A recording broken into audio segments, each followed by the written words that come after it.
ne lui associe personne. Surat Al-Jinn, verset 20. Preuve du hadith, le plus grand des péchés majeurs est l'association à Allah. Rapporté par Al-Bukhari. Question numéro 14. Quelle est la conséquence néfaste de la grande association?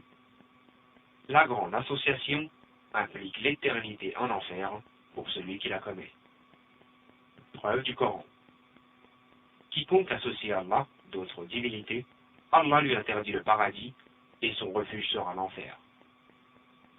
Surat Al-Maïda, la table servie, verset 72. Preuve du hadith, celui qui meurt en associant Allah rentre en enfer. Rapporté par Muslim. Question numéro 15. Les œuvres de celui qui commet l'association lui sont-elles utiles? Les œuvres sont inutiles si l'on commet l'association. Preuve du Coran. Mais s'ils avaient donné à Allah des associés, alors tout ce qu'ils auraient fait eût certainement été vain. Surat Al-An'am, les bestiaux, verset 88. Preuve du hadith. Celui qui fait une œuvre en y associant quiconque à moi, je l'abandonne lui et son polythéisme. Hadith Qudsi, rapporté par Muslim. Question numéro 16. L'association est-elle présente chez les musulmans? Oui, elle est malheureusement très répandue. Preuve du Coran. Et la plupart d'entre eux le croient en Allah qu'en lui donnant des associés. Surat Yusuf, Joseph, verset 106. Preuve du hadith. L'heure ne retentira que lorsque des groupes de ma communauté auront rejoint les polythéistes et que les idoles seront adorées. Hadith authentique rapporté par Tirmidhi. Question numéro 17. Quel est le jugement concernant l'invocation d'autres qu'Allah comme celle faite au saint? Les invoquer est une association qui fait rentrer en enfer. Preuve du Coran. N'invoque donc pas une autre divinité avec Allah, sinon tu seras du nombre des châtiés. Surat Shu'ara, les poètes, verset 213. Preuve du hadith. Celui qui meurt en ayant donné un égal à Allah dans l'invocation rentre en enfer. Rapporté par Al-Bukhari.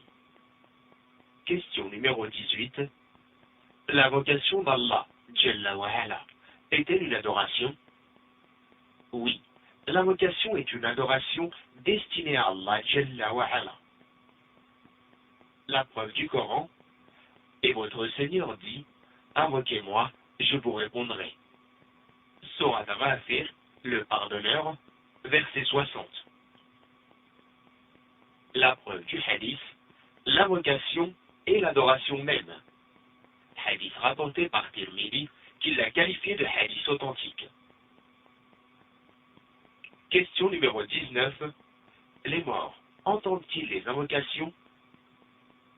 Réponse. Les morts n'entendent pas les invocations. La preuve du Coran.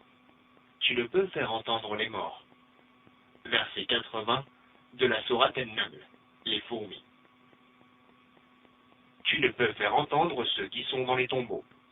Sourate Fatir, le pardonneur, verset 22. La preuve du hadith. Allah possède des anges qui parcourent la terre et qui me transmettent les salutations de ma communauté. Hadith authentique rapporté par Ahmed. 20e question. Peut-on implorer le secours des morts et des absents? Non, on ne les implore pas, mais on implore Allah seul. La preuve du Coran. Et rappelez-vous, le moment où vous imploriez le secours de votre Seigneur et qu'il vous exauça aussitôt. Surat Al-Anfal, le butin, verset 9. Preuve du hadith. Lorsqu'une tristesse ou une angoisse le touchait, sallallahu alayhi wa sallam, il disait: ô le vivant, ô celui qui veille éternellement à la bonne marche de toutes choses, j'implore secours par ta miséricorde. Hadith Hassan, c'est-à-dire bon. Question numéro 21. Est-il permis d'implorer le secours d'autre qu'Allah? Non. Il n'est permis d'implorer secours que d'Allah. Preuve du Coran. C'est toi seul que nous adorons, et c'est toi seul dont nous implorons secours. Surat Al-Fatiha, verset 5. Preuve du hadith, si tu demandes, alors demande à Allah. Et si tu sollicites une aide, sollicite-la d'Allah. Rapporté par At-Tirmidhi, qui l'a qualifié de hadith hasan authentique. Question 22. Peut-on demander l'aide aux êtres vivants présents? Oui, dans ce dont ils sont capables. Preuve du Coran. Entraînez-vous dans l'accomplissement des bonnes œuvres et de la piété, et ne vous entraînez pas dans le péché et la transgression. Sourate Al-Maïda, la table servie, verset 2. Preuve du hadith. Allah aide son serviteur tant que celui-ci aide son frère.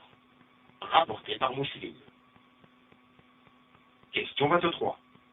Est-il permis de faire un vœu à autre qu'Allah, subhanahu wa ta'ala? Non, le vœu n'est permis que pour Allah. Preuve du Coran. Seigneur, je t'ai voué en toute exclusivité ce qui est dans mon ventre. Accepte-le donc de moi. Sourate Al-Imran, la famille d'Imran, verset 35.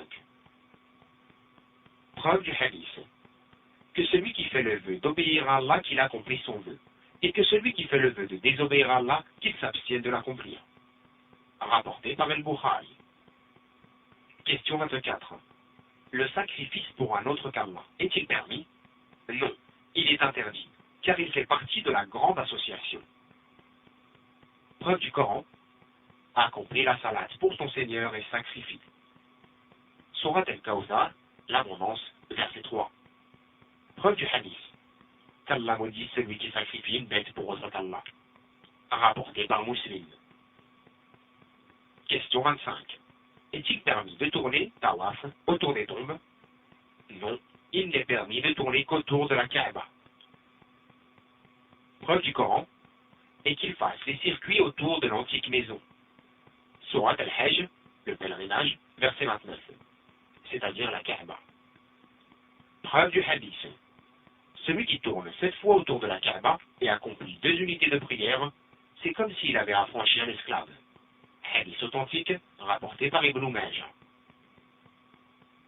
Question 26. La prière face à une tombe est-elle permise? Non, la prière face à une tombe n'est pas permise. Preuve du Coran. Tourne donc ton visage vers la mosquée sacrée.